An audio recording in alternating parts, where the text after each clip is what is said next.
Hey, Greg. Once again, thanks for talking to me about all these old sketches and pulling them out, taking a look at them with me. So I pulled this batch from Atlantis, the calendar that you and Tim did in the 80s. Do you remember what year exactly that came out? Hell. Gene, when did the Atlantis calendar come out? 1981. In 1981. All right. What we're looking at is clearly the height of Hildebrandt true fantasy art, right?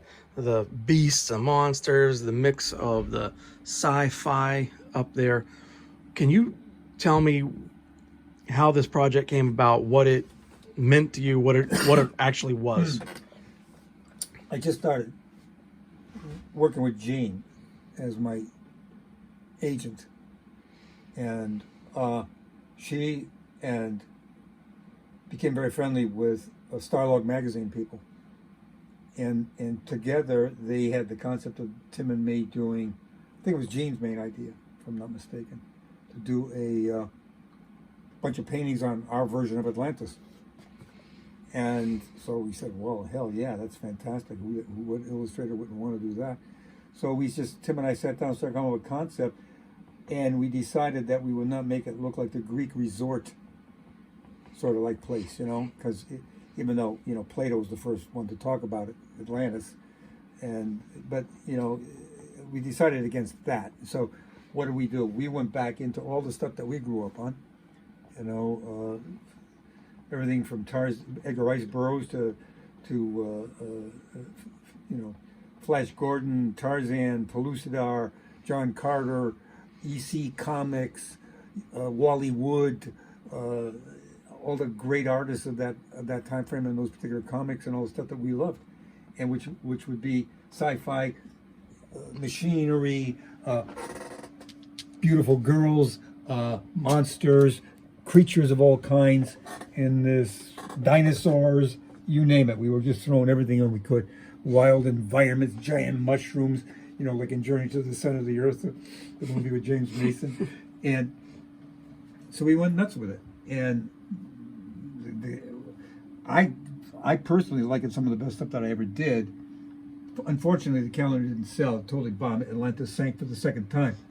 and it was sad because Tim and I were working out a storyline for this, all these alien stuff and everything, and we had a basic rough plot, and we would talk about these characters underneath of the images, but nobody knew what it was because there was no book out on it, which was kind of like a really tragic mistake to make. Like, this was something that existed already, but it didn't exist. It was just existing in these paintings, and it just didn't sell.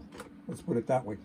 And then that came to an end. And then later I started to do my own take on Atlantis. I was working with another writer. Wait, hang on a second. So this isn't the cover to the original calendar that you and Tim did? No, it's not. This is a brand new take. And that I started, Tim and I split. We decided to work separately for a number of years.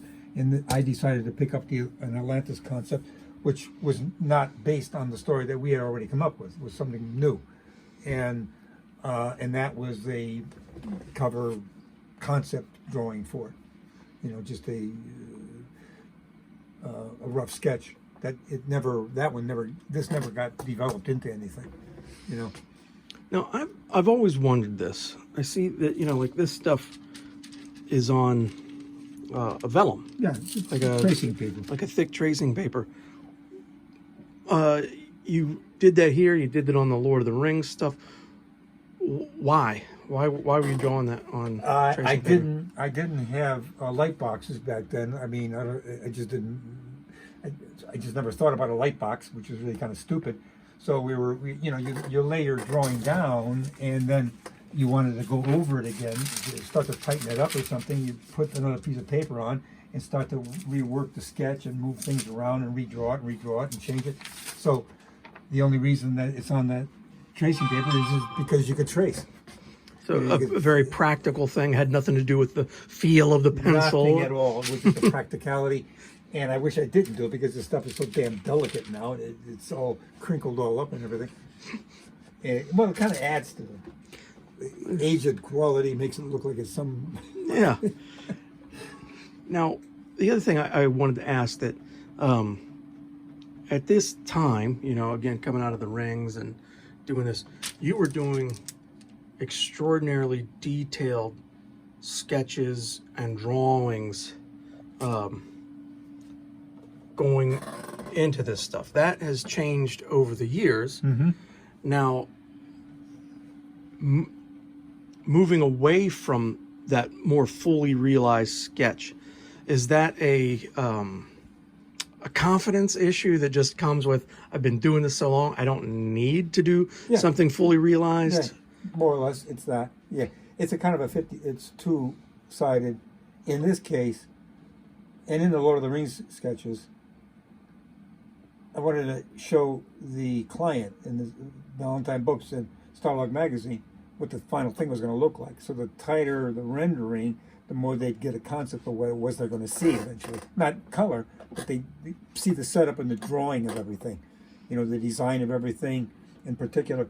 And then, but eventually, even though I went off and started to do my own thing, like with all the classics that Gene and I did together, I did very comprehensive drawings. Yes. For those.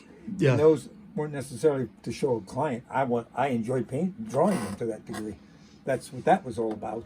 Now, for the most part, I simply don't need to take the sketch to that final thing.